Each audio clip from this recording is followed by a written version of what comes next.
kalian hari ini? Semoga kalian selalu senantiasa sehat dan tetap semangat belajar bersama Bu Yuli. Terjadinya perubahan lingkungan akan mempengaruhi kelangsungan makhluk hidup yang ada di dalamnya. Makhluk hidup pada suatu lingkungan selalu bergantung antara satu dengan yang lain.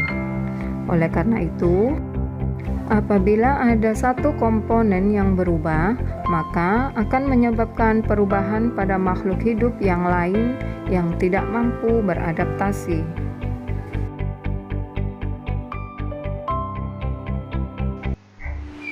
Pada pertemuan kali ini kita akan membahas bab 3 mengenai pencemaran lingkungan, khususnya pada materi pencemaran air.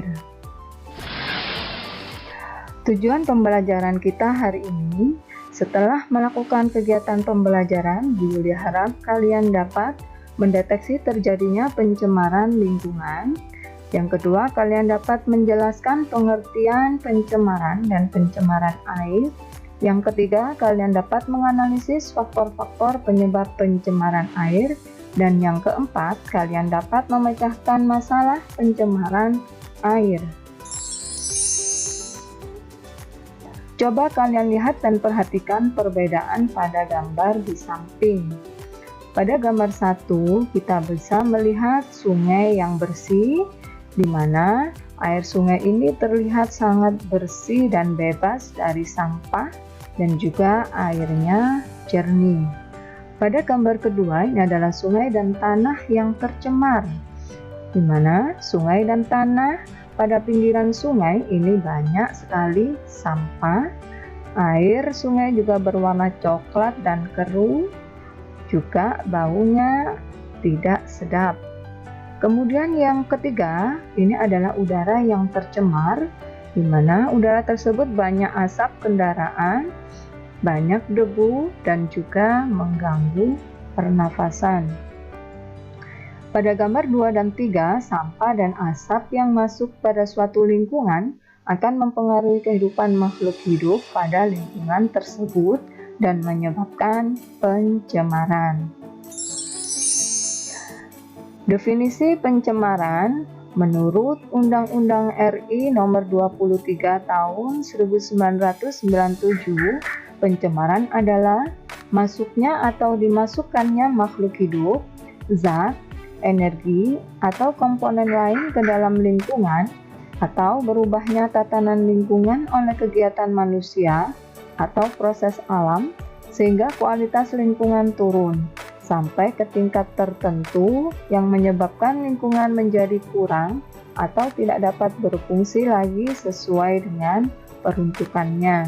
Setelah melihat gambar tadi, kita bisa melihat ciri-ciri air yang tercemar ya anak-anak. Untuk yang pertama, air yang tercemar itu berbau, berasa, dan juga berwarna. Kemudian mengandung bahan pelarut dan endapan, derajat keasamannya tidak netral, terdapat mikroorganisme yang berlebih, radioaktivitas air meningkat, serta suhu airnya juga berubah. Kemudian ciri-ciri tanah yang tercemar. Yang pertama, derajat keasaman pH tanah sangat tinggi, kandungan mineral sangat sedikit, tanah juga mengandung plastik dan bahan lain yang tidak dapat diuraikan, pertumbuhan mikroorganisme dan jamur tidak ada, dan yang terakhir unsur hara tanah hilang. Ciri-ciri udara yang tercemar. Yang pertama, kadar karbon dioksidanya tinggi, berwarna dan berbau, pengap, dan juga menyebabkan iritasi mata. Lingkungan yang tercemar ini disebabkan oleh polutan. Polutan adalah zat yang dapat menyebabkan pencemaran. Suatu zat dikatakan sebagai polutan apabila yang pertama, zat asing tersebut melebihi batas normal. Yang kedua, berada pada tempat yang tidak semestinya. Yang ketiga, zat tersebut berada pada waktu yang tidak tepat. Untuk yang pertama, kita akan membahas pencemaran air. Pencemaran air adalah masuknya makhluk hidup, zat, energi, atau komponen lain ke dalam air dan menyebabkan kualitas air turun sampai ke tingkat tertentu yang menyebabkan air tidak berfungsi sesuai peruntukannya. Ini diagram yang akan kita pelajari hari ini mengenai pencemaran air. Kita akan belajar mengenai penyebab, dampak, dan juga cara menanggulangi pencemaran air. Pencemaran air itu disebut juga dengan polusi air, dan zat penyebab pencemaran disebut dengan polutan. Polutan dapat berupa sampah, limbah cair, bibit penyakit, dan logam berbahaya.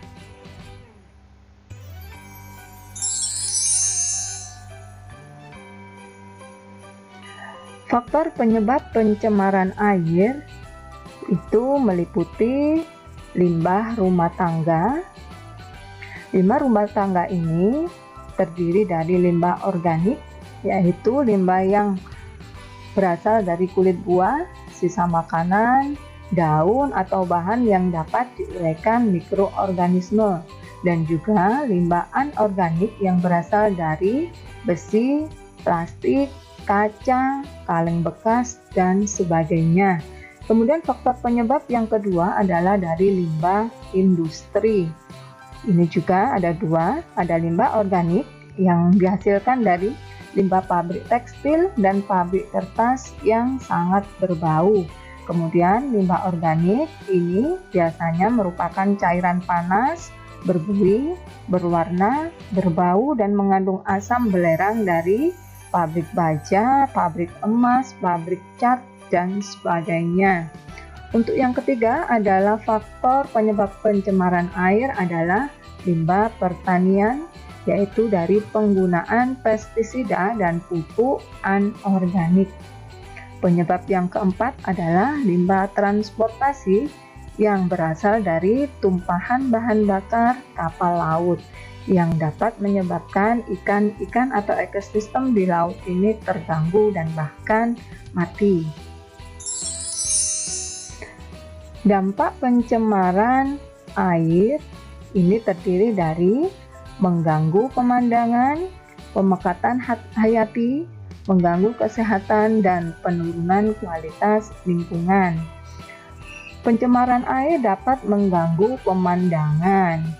Ini bisa kita lihat pada sungai atau laut yang mengandung polutan.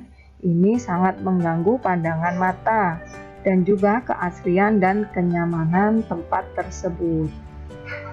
Ini bisa kita lihat ya, pinggiran sungai yang penuh sampah dan pastinya sangat tidak sedap dipandang oleh mata kita ya. Kemudian pemekatan hayati. Di perairan, polutan masuk ke tubuh alga yang kemudian alga tersebut dimakan zooplankton. Dan selanjutnya zooplankton akan dimakan ikan kecil dan ikan kecil dimakan oleh ikan yang besar. Dan akhirnya dimakan oleh manusia. Dan ini menyebabkan manusia akan menimbun banyak sekali polutan di dalam tubuhnya yang berakibat pada rusaknya atau terganggunya kesehatan. Dampak pencemaran yang ketiga adalah mengganggu kesehatan. Limbah yang mengandung virus dan bakteri ini dapat menyebabkan penyakit seperti kolera, diare, hepatitis A, disentri, dan lain-lain. Dampak pencemaran yang terakhir yaitu penurunan kualitas lingkungan. Limbah organik dapat meningkatkan kesuburan tanaman air yang berakibat berkurangnya kandungan oksigen yang terlarut dalam air dan mengganggu ekosistem di dalam air tersebut.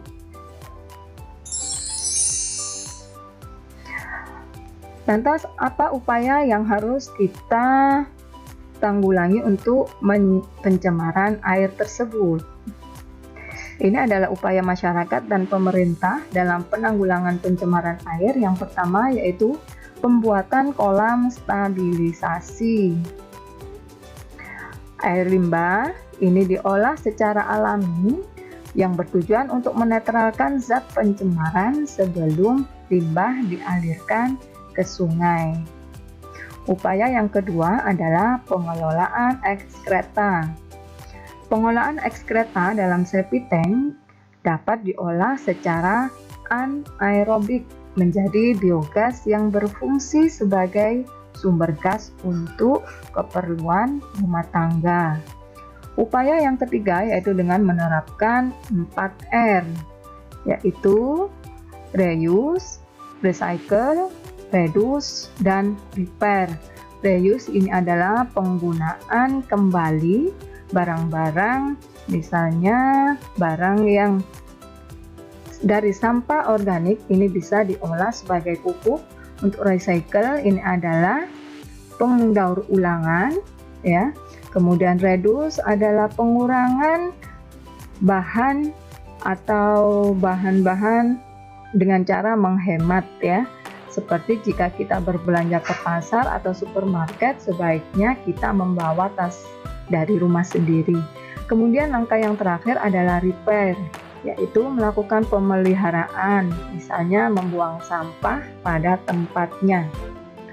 Upaya yang keempat yaitu pembuatan IPAL atau instalasi pembuangan air limbah. Ini adalah gambar IPAL atau instalasi pengolahan air limbah. Pembuatan instalasi pengolahan air limbah ini merupakan salah satu upaya yang dilakukan untuk memecahkan masalah pencemaran lingkungan.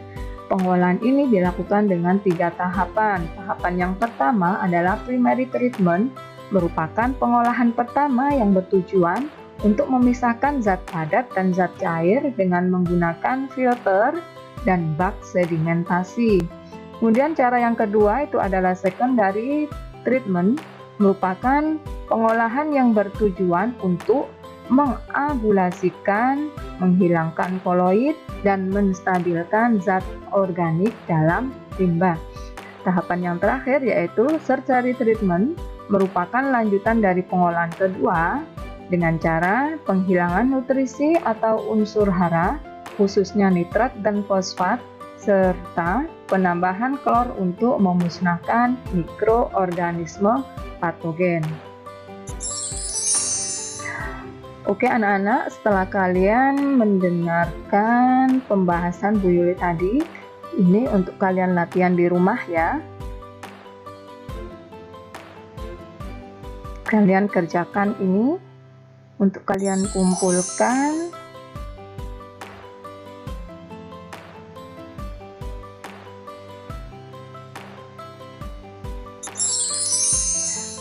Oke anak, pembelajaran hari ini cukup sekian ya. Semoga yang kita ulas hari ini bermanfaat untuk kalian. Dan dari Bu Yuli, saya akhiri. Wassalamualaikum warahmatullahi wabarakatuh.